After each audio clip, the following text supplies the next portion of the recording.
Lux presents Hollywood.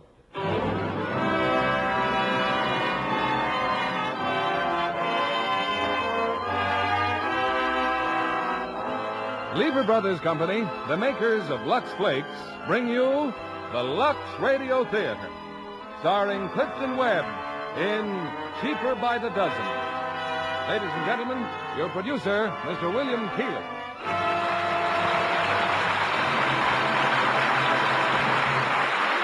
Greetings from Hollywood, ladies and gentlemen. A few moments ago, I finished my day's work out at Warner Brothers Studio, where I'm making a picture involving 3 babies, aged 1 month, 3 months, and 6 months. All of which I mention because I now have a slight idea of what the husband and wife in tonight's play must have thought when they decided to have 12 children. I imagine almost anyone who grew up in a family of 12 children would have enough material to write a book. And that's just what Frank Gilbreth, Jr. and Ernestine Gilbreth Carey did, producing a best-selling novel and our play for tonight, Cheaper by the Dozen. Of course, it takes quite a talented actor to play the role of father to 12 children, so naturally, 20th Century Fox cast Clifton Webb in the part. And we, too, are delighted to star the very sophisticated Mr. Webb in this charming family story tonight. As you will discover in our play, it takes efficiency and careful management to rear a dozen children. And, of course, we recommend Lux Flakes. And now you'll discover Lux Flakes are even more wonderful when you try the new Lux with color freshener. Now the curtain rises on Cheaper by the Dozen, starring Clifton Webb as Frank Gilbreth.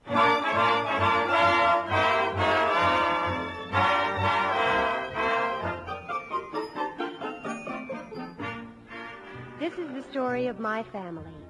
But first and foremost, the story of my father and my mother.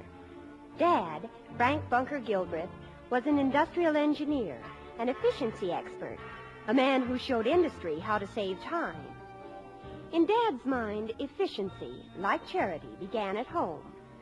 For example, when he'd come home at night, as often as not, he'd announce himself by the blast of a whistle which he carried in his pocket, bringing us on the gallop from all corners of the house and neighborhood.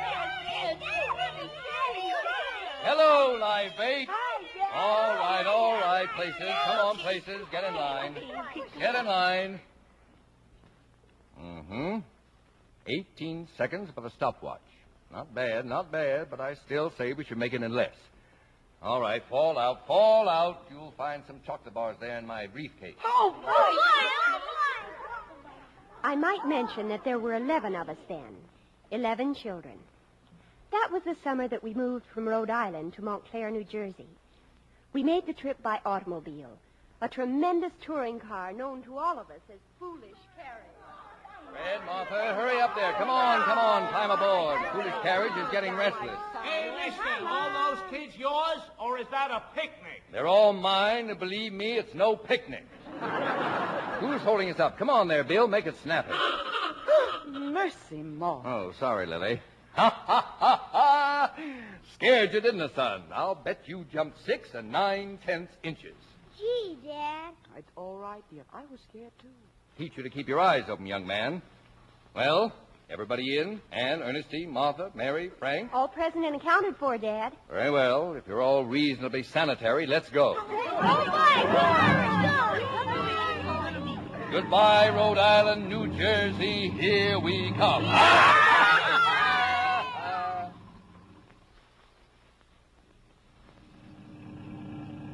We were all quite accustomed to being an object of considerable curiosity to strangers. But Dad always had an answer for those bold enough to assail his dignity. Hey, Noah! What are you doing with that ark? Collecting animals like the good Lord told me, brother. All I need now is a jackass. Hop in. All right, come on, kids. Let's have a song. I'll start it. When you wore a tulip, a big yellow tulip, and I wore a big red rose.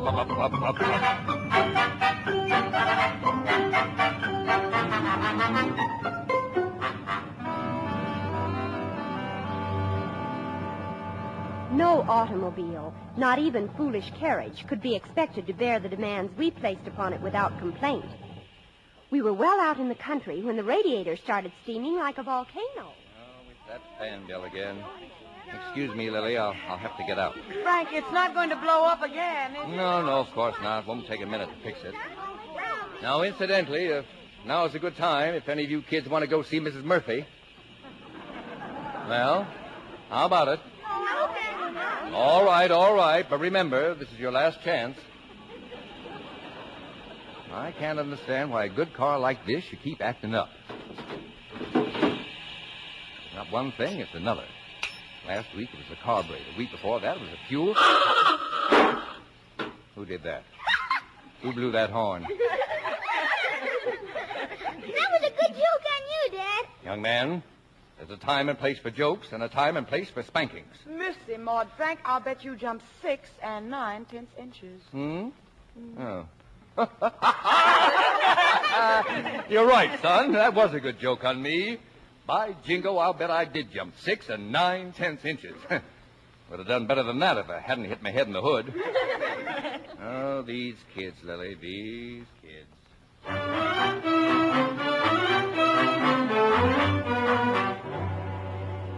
At long last, our faithful, foolish carriage entered the town of Montclair. It was a wonderful new house, and from the very first moment we loved living in it. But we soon found out that while it was often too small for 11 children, it was more often too large for 2 servants. Mother and Dad met the problem in the typical Gilbreth manner. Head on. The family council will please come to order. Thank you. Now, it's obvious that this house is too big for Mrs. Monahan and Jim Bracken to take care of without help. Therefore, your mother and I have called this meeting to discuss house and yard work. Assignments will be made on the basis of personal choice and aptitude. Now, does the chair hear any suggestions? Come on. This is a democracy, you know. Everybody has an equal voice. You children are certainly very quiet all of a sudden. In a democracy, everybody speaks. So by jingo, start speaking. Bill, I recognize you. I don't want to be recognized. Besides, I think Mrs. Monahan and Jim Bracken ought to do the work. They get paid for it. Sit down. You're no longer recognized. But in a democracy... Mr. Chairman. Yes, Frank? Speak up, son. Well, I think you're right. Jim and Mrs. Monahan have too much work to do. Thank you. I move we hire more people to work for us. Second the motion. You're all out of order. Sit down, and be quiet.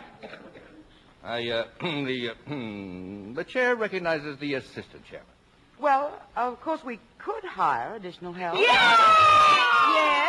Yes, if we did away with all desserts and weekly allowances, we might be able to afford a maid. Mm-hmm. And if we cut out movies, ice cream, and new clothes, we might be able to afford a helper for Jim, too. Do I hear a motion to that effect? Well, Bill, Frank, Ann? Oh, well, I move we allot the work. Splendid. Do I hear a second? Second the motion. All those in favor signify by... Aye. Motion carried. Now, that brings up a little matter of specific assignments. For instance, the back fence is badly in need of whitewashing. Now, do I hear any bids? Well, speak up if you want to earn a little extra spending money. Yes, Bill? I'll bid $10. You must think this is a government project. Do I hear any reasonable bids? I bid 47 cents. 47 cents? Please let me do it, Daddy. But tell me, Lillian, how did you happen to hit upon 47 cents? I've been saving for a new pair of roller skates, and that's how much more I need. But you're going to get skates for your birthday. Frank. Oh, I'm sorry, Lily. I wasn't supposed to let that out of the bag. Oh, Daddy, that's wonderful. Thank you. Oh, Thank besides, you. that's too big a job for a little girl like you. Frank, here's your chance. What do you bid? Within reason. No, well, $2.50, I guess. Good. You got yourself a contract. Now, is there any more business? I think this family ought to buy a dog. Yeah, Daddy. Out of order. Meeting adjourned. But all I said was... Dole. And in a democracy... Sorry, motion shelved to the next meeting. All right. Oh, well, come on.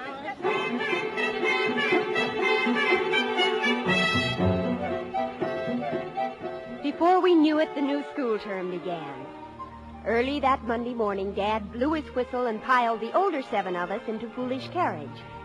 10 minutes later, we stood outside the school building. Well, here we are, children. Come on now. I know you're very eager to get registered, so in you go. Come on, quickly now. Hurry up. Let's go. But, Dad, not all of us. Certainly all of you. You want us to make an impression, don't you? But this isn't our school. Ernestine and I are going to high school. We'll take care of that later.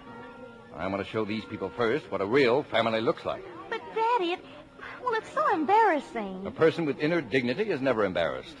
Besides, visits like this get results. Only wish I had time to go home for your mother and the babies. I will, too, unless you get a move on. Honestly, Dad, you have more gall. Somebody in this family has to show a little spunk. Now hold your heads up and look alive. No dying cow looks. Come on, open the door, boys, and take your hats off. Come in, won't you? I'm the school principal. Good morning, madam. Just a Gilbert invasion, or perhaps I should say a partial invasion, since I left most of them at home with their mother. I hope we're not intruding. Oh, not at all. I'm delighted to see you, Mr. Gilbert. We've heard so much about you and Mrs. Gilbert. I understand you have... 11 children, madam. 11 children? Goodness, how do you feed them all? Oh, they come cheaper by the dozen, you know. Unfortunately, only 5 will be under your excellent supervision. Mary, Martha, Lily, and Bill, and Frank Jr. How do you do, children? I just brought along my older girls, Anne and Ernestine, so you could get a better idea of the crop we're raising. Well, it's been so nice of you to drop by, Mr. Gilbert. Oh, I'm not just dropping by. No. I want to meet their teachers. Well, I'm afraid all our teachers are busy at the moment. Opening day. Oh, I'm in no hurry at all. I've arranged my schedule so as to give you my entire morning. You have? Yeah. Meanwhile, as to their grades, I see no reason why my children should be held back by a school system geared to those of simply normal mentality. Well, no, of course not, but so much depends upon their ages and their... You mean mental ages, of course. Bill, how old are you, son? 8. What grade does an 8-year-old usually belong in? The 3rd grade. Then I think you better find room for Bill in the 5th. Oh, but that's impossible, Mr. Gilbert. Perhaps later on, if he takes tests... Oh, I hope they'll all take a lot of tests. It's good for them. Meanwhile, to illustrate my point. Frank, what's 46 times 83? 3,818. Lillian, 19 times 91. 1,729. Bill, 52 times 52. 2,704. Good gracious. Now, would you care to suggest any large numbers, madam? I'll take your word for it, Mr. Gilbert. I'll see what I can do. As usual, Dad won his point. And opening day or not, the principal sent for the teachers. While we were waiting, Dad lost no opportunity to impress her with our brilliance. And now you may be interested to hear something of the home training program their mother and I have worked out for the children. Oh, yes, indeed. I understand Mrs. Gilbert is quite a celebrated psychologist and consultant herself. She is indeed, madam, to say nothing of her obvious prowess as a wife and mother. Now then, our home study program includes spelling games, geography quizzes, and languages. We're learning French and German from the phonograph. And Dad's even taught us how to take a scientific bath in the time it takes to play just one record. Really? A simple matter of coordination, madam, like any other physical effort. But how do you do it? Well, this seems hardly the time and place to... Oh, it sounds perfectly fascinating. Yeah, go on, Dad. Show her. Well, it's really very simple, madam. Now, if I may be seated on the floor by way of illustration. Oh, yes, yes. Thank you. Well, first you take the soap in your right hand, thusly, and apply it to the left shoulder, running it down the top of the left arm, up the inside of the left arm to the armpit. Then both ears, like this, both of them, madam. Not forgetting the back of the neck, then down the outside of the left leg, back up the inside of the left leg, then down the right leg and up. You will now observe that having reached my hip without lost motion, I quickly transfer the soap to the left hand, repeating the process on the right arm and right shoulder. This is followed by a couple of circular motions in the midsection and the back with some special attention to the feet. Then you slide under for a rinse and rise from the bathtub bathed. Why, that's wonderful. Yes, isn't it? But you appear to have callers, madam. What? Oh, come in, ladies. Our teachers, Mr. Gilbert. Mr. Gilbert was just showing me how to take a bath. Good morning, ladies. Good morning. Come on in. The water's fine.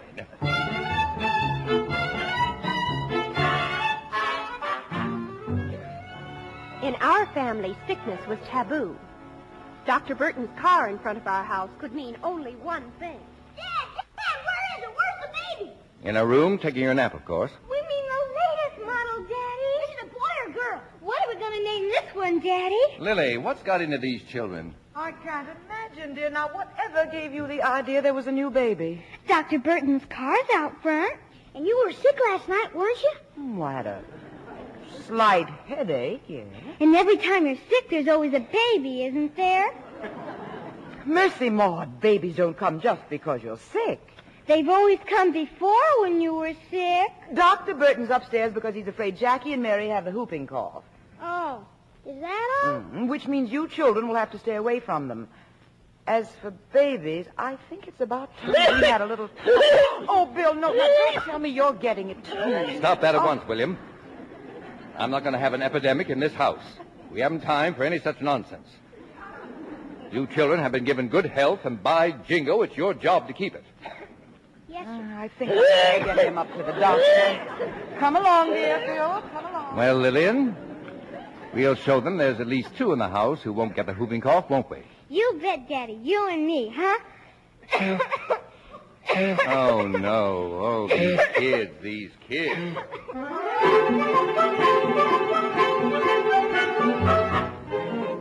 We all caught it, of course. And the upstairs took on the antiseptic aspects of a hospital ward, with Mother fluttering from bed to bed, full of love and reassurance. And remember to keep covered, Martha. Anne, put this jacket around your shoulders, dear. Oh, thank you, Mother. I'll go downstairs now and get your desserts. Then I'll read to you if you like. May I come in? Oh, of course, dear. I won't disturb anything. It's all right. The children have missed you so. Frank!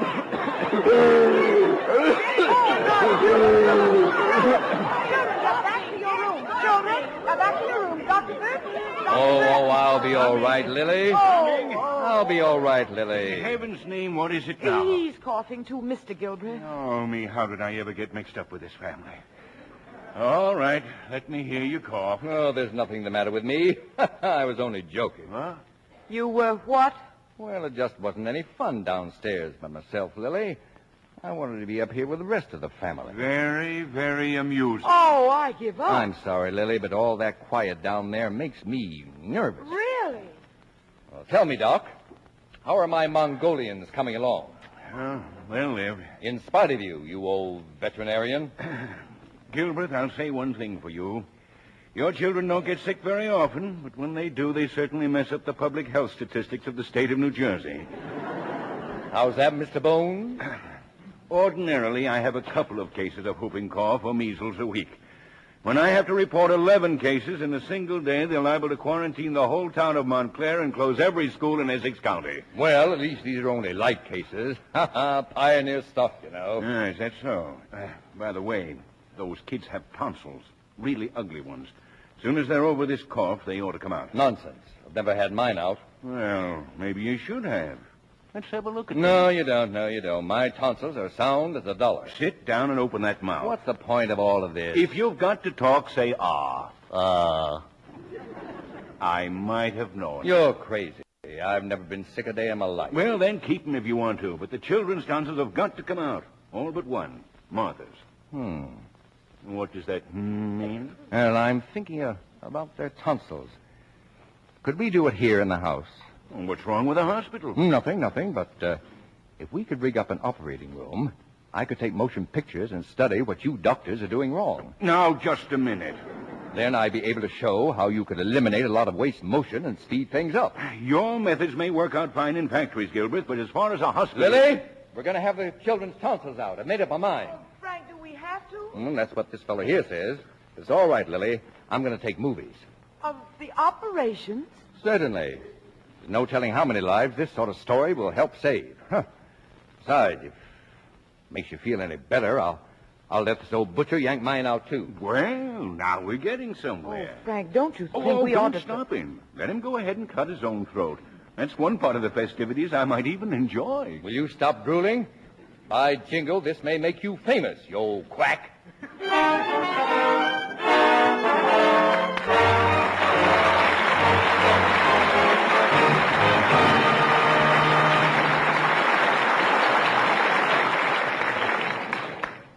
In In just a moment, we will return with Act Two of Cheaper by the Dozen. Here's Mr. Keeley, our producer. Act Two of Cheaper by the Dozen, starring Clifton Webb as Frank Gilbert.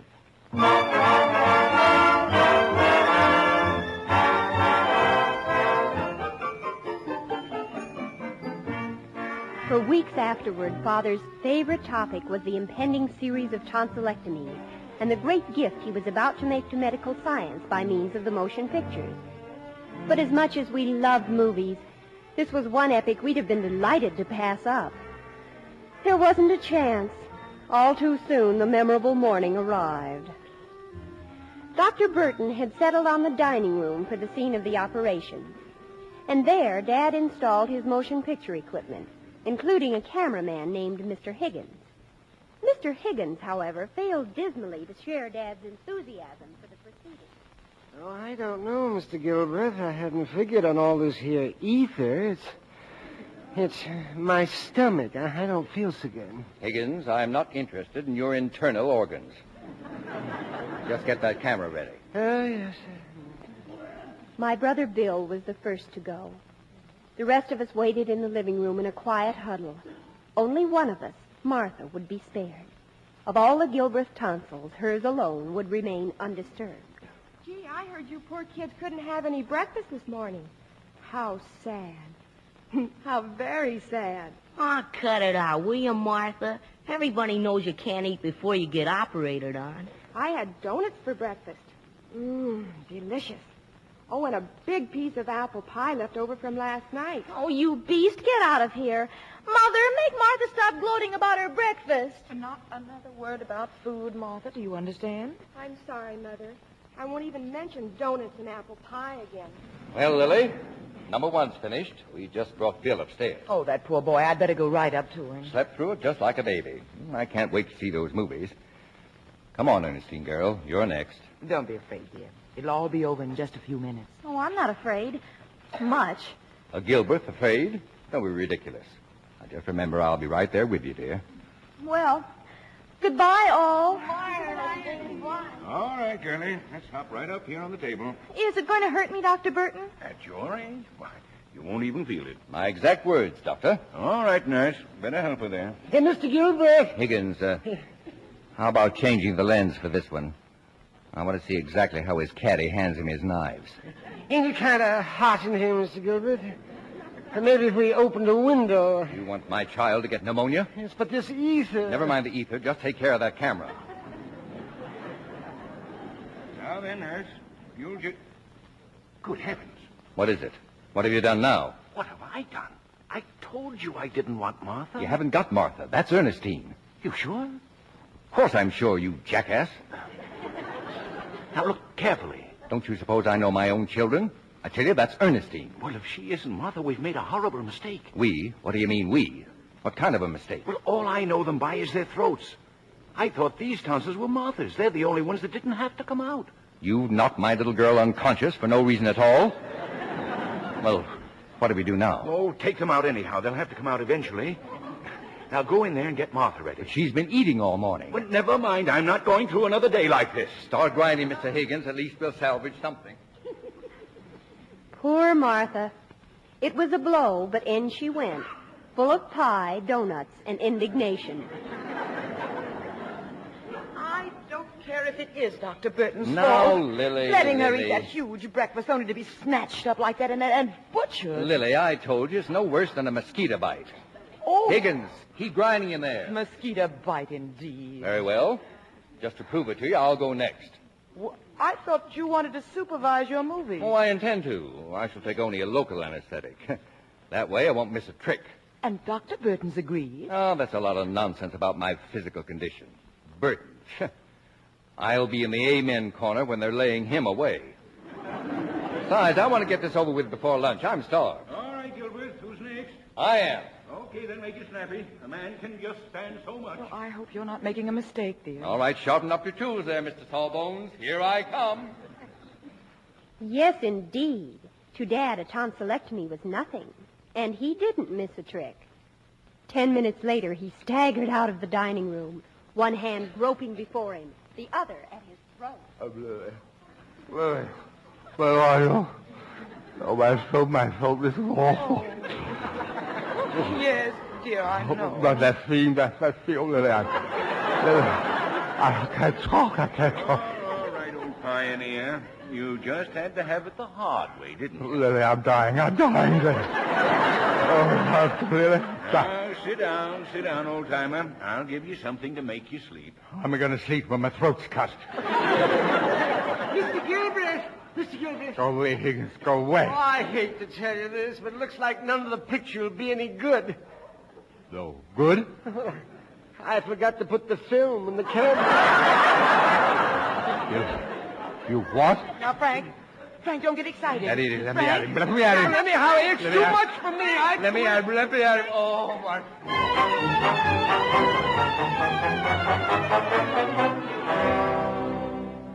From that day on, tonsils was a subject we just didn't talk about in front of Father. One afternoon, he came home early. We children were in the living room undergoing our weekly music lesson.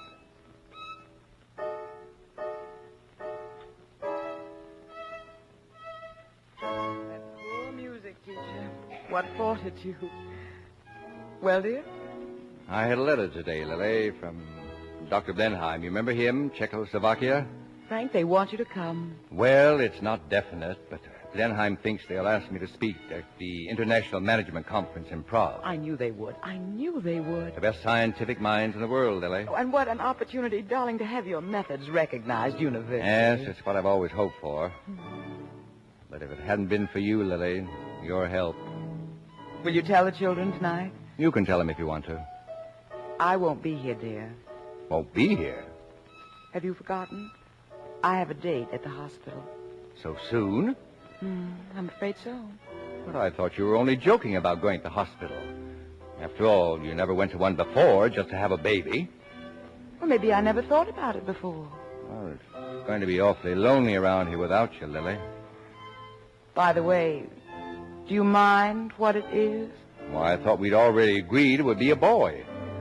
After all, we have 6 girls. But of course, anything you decide will be all right with me, Lily. Thank you, dear. Thank you, Lily. That night, our baby brother was born. And for the 12th time, Dad's verdict was exactly the same. Well, Lily, I'll say this much for him. He's every inch a Gilbreth. I'm glad you approve. Yes, I expect we'd better keep him, too. Look at you. What? You were the one who was so afraid he'd be the last of the Gilbreths. Well, I admit you had me worried there for a while, Lily. 4 girls in a row. That can be pretty nerve-wracking. Of course, you know I did it deliberately. 12 children, Lily. An even dozen. And hardly an idiot in the bunch. You set the actual target, dear. 6 boys and 6 girls. I believe you even made a memorandum of it. Sounds kind of silly now, doesn't it? Not half as silly as it did then. Honestly, dear, did you really think we'd be able to go through with it? Why, certainly. I always knew that anything you and I teamed up on would be a success. Seem kind of funny, won't it? For the first time in 17 years, we'll be able to go to bed without setting the alarm clock for a 2 o'clock feeding. Yes, it's certainly going to be a luxury, isn't it? A wonderful luxury, but I'll hate it. Now, give me my baby. I've just one thing to say to you, young man. She's a pretty wonderful woman. Anyway, that's one man's opinion.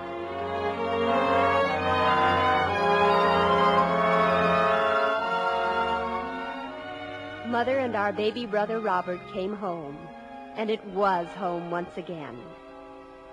There was no further news about Dad's trip to Czechoslovakia, so that summer, as usual, we went to the beach at Nantucket. Dad had certain fixed ideas about the ocean, mainly that it was intended for babies, regardless of the temperature. Come on, slowpokes. Hurry up. Last one in is Kaiser Bill. Oh, Mother, must we go in? It's freezing. You should know by now, Ernestine, how your father feels about the primitive life. Oh, well, Em, let's go in and get it over with. You'd think Dad invented this ocean. You'd think he... Ernestine, look. That's Tom. Tom Black from high school. Look, he's a lifeguard. But what's he doing here at Nantucket? Well, he has to keep in condition for swimming somewhere, doesn't he? Oh, but why did he have to pick this place? And he's playing the ukulele. And look at all those girls around him.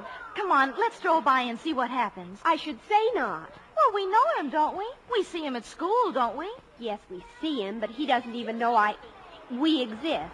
Besides, here comes Dad. Hurry up, girls. Good dip in the ocean never hurt anybody. You better rest for a while, Frank. You know what Dr. Burton said. That quack? Huh. My heart's as good as his any day. Better. Give me your young ladies. Come on now. None of this nonsense about... Dad, what is it? Just look at them. Those girls with that ukulele player. Daddy, you're staring. A fine spectacle. Bobbed hair, rolled stockings, and painted knees. But, Dad, that's the way everybody dresses at the beach. Everybody but Ernestine and me. We're just freaks. Freaks or not, you're not going down around here with bare knees for all the boys to ogle. Not while I'm alive. Well, boys don't ogle when everybody dresses that way. Don't tell me what boys ogle. I was young once myself. Honestly, Dad, how do you ever expect us to be popular? Popular. That's all I hear. That's the magic word, isn't it? That's what's the matter with this generation. Nobody thinks about being smart or clever. No, sir. They just want to be popular. But, Dad, if you'd only be reasonable... For the last time, no. You may not roll your stockings on the beach. If other girls want to go to the devil, that's their business. But you're not going with them. Is that clear? It ought to be. We've heard it often enough. Now, look here. You want to get married someday, don't you? Well, nice girls don't marry men, and nice men don't marry girls who make themselves cheap. You may run around with them before they're married, but... Well? When they settle down, they want someone they can respect. Well, they certainly respect me. I'm the most respectable girl I know. Why, they respect me so much they don't even look at me. Me either. Well, that's too bad, isn't it? Now, come along and get some of that good salt water. That afternoon, I made up my mind to revolt. I'd start from the top down. I took a pair of scissors and bobbed my hair. Anne, your hair. Oh, what have you done? Oh, Ernestine, believe me. I didn't do it just for myself. I cut off my hair for you and Martha and Mary and Lillian and Jane. Because I know you'll never be emancipated until I pave the way. Oh, Anne. Otherwise, we'll all go to our graves old maids, still wearing cootie garages over our ears and long drawers. Oh, but Dad'll murder you. When are you going to show him? I'll be downstairs at dinner time. Now hand me that comb and help me trim the ends. Oh, your hair, Anne. Your beautiful hair. I had picked the worst possible moment for my revolt. Of course, I didn't know it at the time, but Dad had already received one blow, one that really hurt. When I went down for dinner, he and Mother were alone on the porch. The cablegram, Lily, from Dr. Blenheim. It seems the management conference program is filled without me. Oh, Frank, really? Yes, Blenheim he says he's still working on it, but not to count on it. I gather there's a general lack of interest. Well, there'll be other conferences, Frank. Don't be too disappointed. Yes, I guess I was counting on it too much, Lily. Well, let's go in and have dinner. There's only one thing I can count on. You and the children. The sweetest, the most obedient children who... Frank, what is it, dear? Who is that? Who is that creature in there? Anne, your hair. Anne Gilbert, take off that ridiculous wig. It's not a wig. I've cut my hair. You what? You may kill me if you want to, but I've done it. I think it looks kind of snaky, Dad. Besides, it's ever so much more efficient. What? I'll bet she can fix her hair now in 15 seconds. Fix what hair? She hasn't any hair left to fix. Oh, Anne, how could you do this to yourself? To herself? How could she do it to an Airedale? Well, I won't have it. I want to grow 'em back, young lady, and I want to grow 'em back fast. I'm not going to grow it back. I don't care what anybody says. I'm sick of being a freak. Anne, come back here. Let her go, dear. After all, it isn't such a tragedy. All the girls her age are bobbing their hair now. But I distinctly told her, Lily. She's growing up, Frank. She's no longer a child. Now, come and have dinner. But we started letting the children do as they please around here. Dear. For my sake? Well, all right, Lily. 15 seconds, I wonder if Ernestine knows what she's talking about.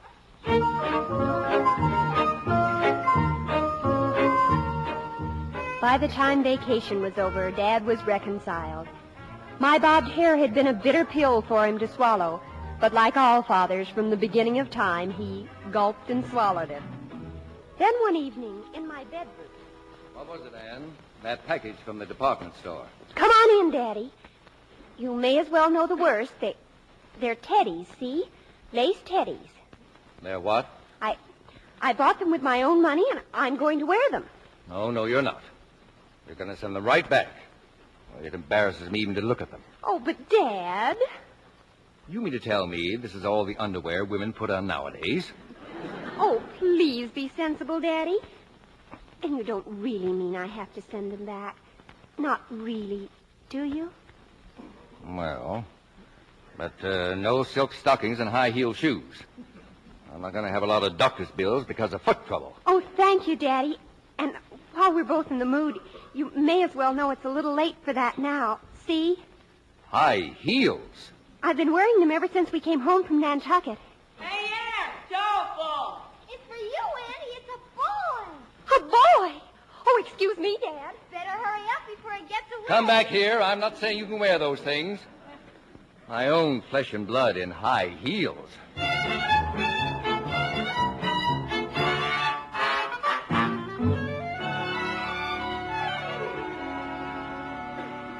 Well, dear, who was it? Who telephoned? Oh, Mother, I told you. I told you if I started dressing like other girls, everything would be all right. But who was it, dear? Joe Scales. He's asked me to go to the senior prom on Friday night. The prom, Mother. Who is Joe Scales? Is he nice?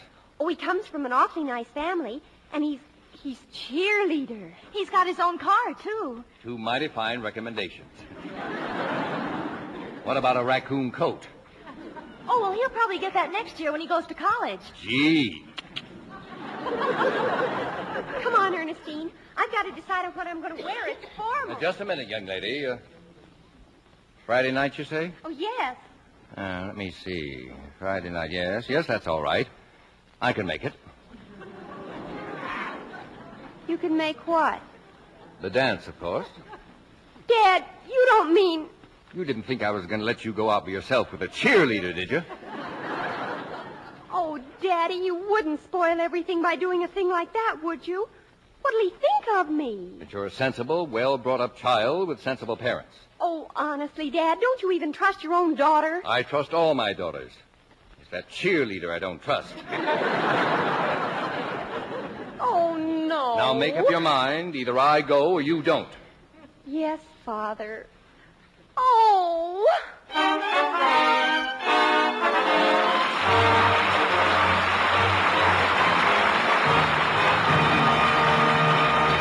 KNX 1070 News Radio.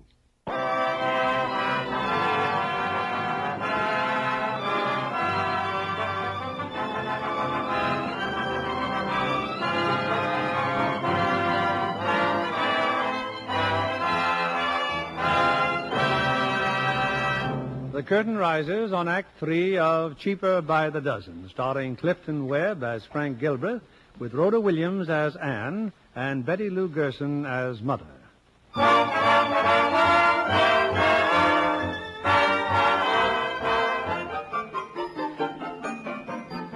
Friday night arrived, and so did Joe Scales. Now, Joe was no Rudolph Valentino, but he was a boy, and he was taking us, to the senior prom. Joe made quite an impression on my brothers and sisters.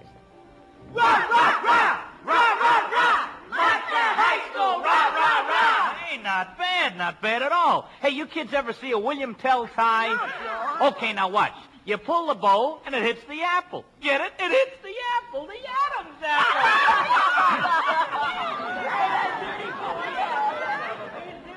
Great Caesar's ghost, Lily. It's Joe College in the flesh. Oh, not so loud, dear. I think he's kind of cute. Cute? He looks like what might happen if a pygmy married a bobtail penguin. Where's Anne? She just went up to get her wrap. Now, look, Dear, why don't you just stay home and have a nice, quiet... Stay home? I said I was going, and I am. I know it's not your fault, Lily, but things would have been a lot easier if you'd taken my advice and had old boys. I'm sorry, dear. I'll try to be more careful with the next dozen. Daddy, where are you? We're ready. Coming, daughter, coming. All set, Pop? Okay, baby, let's shake that thing. So long, gang. Yeah, let's shake that thing. So long, gang.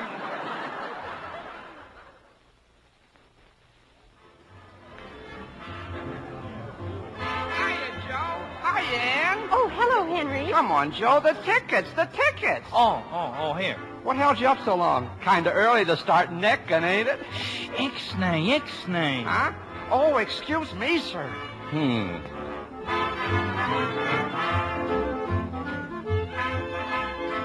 Well, what happened to the cheerleader? He's checking our wraps. Well, shall we sit down? Oh, don't you see, Dad? Everybody's talking. I can't even go to a dance alone. I don't know why boys even bother about me. Well, I know if you don't. And that's exactly why I'm here. I haven't seen such ogling since we left Nantucket. All set, baby? Oh, yes, Joe. Well, then come on. Let's give it the old hips. So long, Pop. Don't do anything I wouldn't do.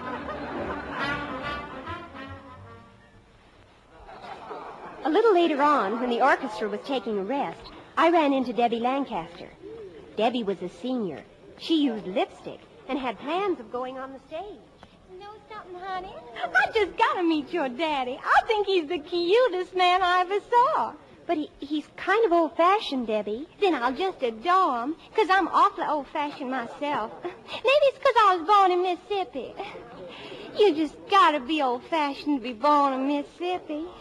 Well, come on then. But be careful, won't you, Debbie? I mean about your perfume and lipstick and everything. Now, don't worry, honey. My daddy's the same way, always carrying on about me. But I notice he don't carry on when it's someone else's daughter.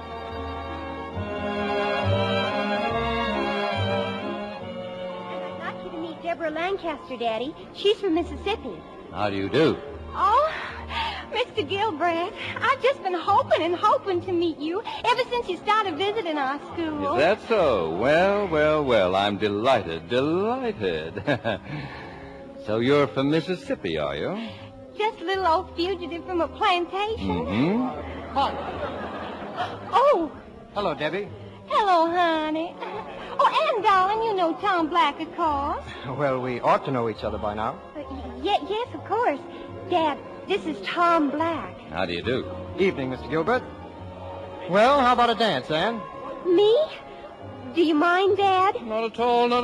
No, I'm sure this young lady and I will have a very pleasant time. I guess Joe won't like this, Ann, but I've been waiting for this chance ever since you got here.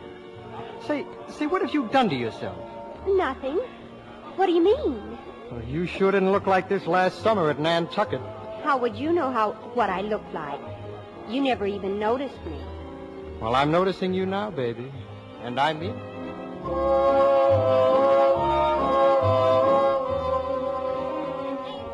You've just been revolutionizing industry, honey. Oh, I mean, Mr. Gilbreth. Just saving millions of dollars in time and things. Oh, well, I jingled. That perfume smells good.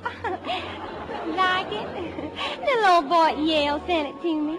But I mean, what does anybody want to save all that time for, Mr. Gilbreth? Well, maybe for one thing, so as to be able to sit here and talk to a pretty little lady like you. Why, I declare. And you're so good looking, too. Well, I wouldn't go so far as to say that. The other girls are just going to hate me if they don't get to meet you. Do you mind? Mind? Me mind? Why, no, not at all. Bring 'em over. Many as you like. Bring 'em on. Oh, thank you, sugar. Excuse me, Miss Gilbreth. Now, don't you go away, hear me? I'll be right back. Well. Say, your old man sure is swell, Ann. Believe me, if I ever have a daughter, I'm sure going to watch her, too. You are? They're not going to catch me letting her run around by herself. But I mean... Oh, yes. A fellow likes to run around a little, sure. But when it comes to settling down, believe me, I want a girl I can respect. Well, that's funny. That's just what my father It sure said. makes you stop and think, all right. An important man like Mr. Gilbert sitting there all by himself, not even dancing, just watching. Tom, look. My father over there, all alone, not even dancing. Holy cow, look at him, Charleston. Excuse me, Doc. May I cut in, please? Oh, certainly, Anne. I just love dancing with you, Mr. Gilbert. Thank you, young lady.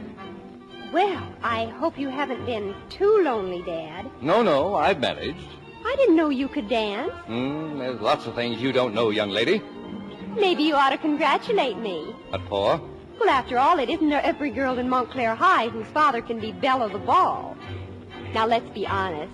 They're not really bad kids, are they? Well. And you're not really going to tag along with me every time I go out, are you? Well, we'll decide that when I get back. After all, I won't be able to tag along when I'm in Europe. Europe? But I thought you weren't going. Oh, yes, I am. I'm going to speak in London as well as in Prague. But when did all this happen? The invitation just came, a cable. Your mother sent Frank over with it not 5 minutes ago. Oh, Daddy, that's wonderful. Now, let's not get emotional. If you're going to toddle with me, young lady, by jingo, let's toddle.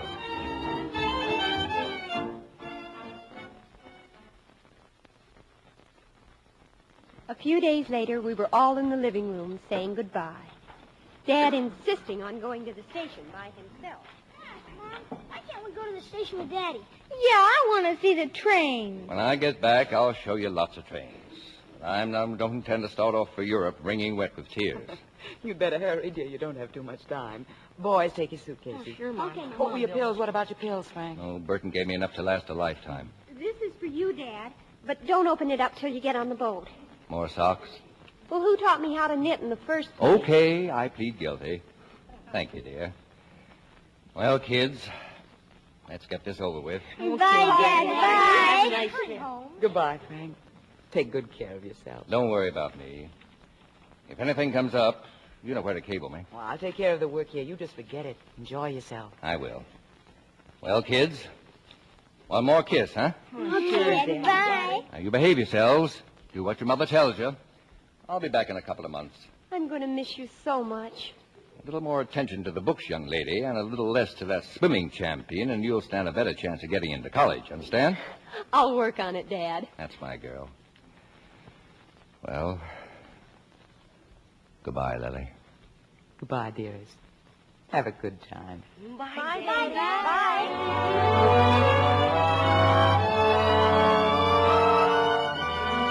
And so he left us. The telephone rang about 20 minutes later. It was Dad. He was at the station.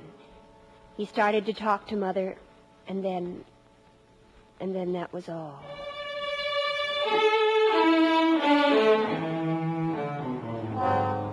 What happened is like a dream now, an evil dream. Mother rushing from the house, the neighbors finding my younger brothers and sisters and sending them home. Something had happened. He was dead. Our father was dead.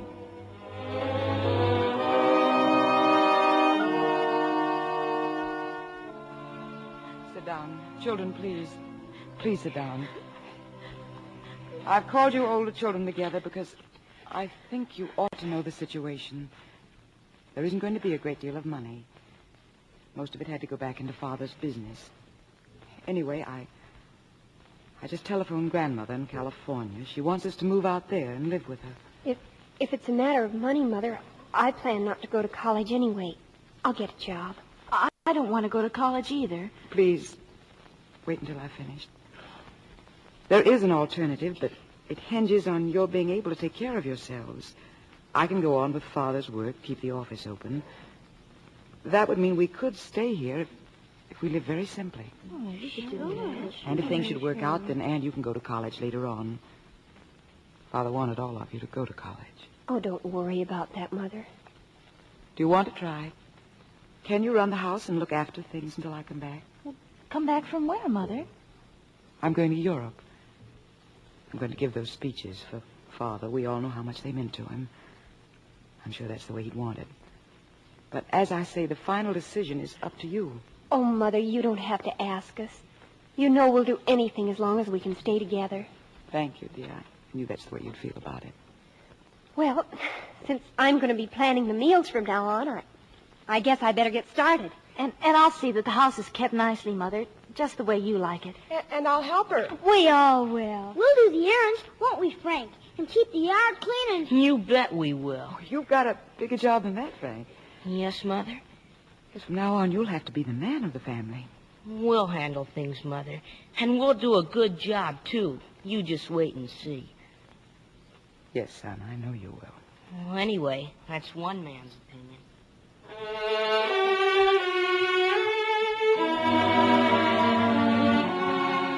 Yes, Dad. Gilbreth and Company will go on. Mother and your even dozen will see to that. Mother will go to Europe, and you'll be proud of the way she delivers those speeches for you. And she'll go right on, following in your footsteps, to become the foremost woman industrial engineer in the world, and by 1948, America's Woman of the Year. But wherever you are, Dad, somehow I'm sure you know that, and never doubted it for one moment.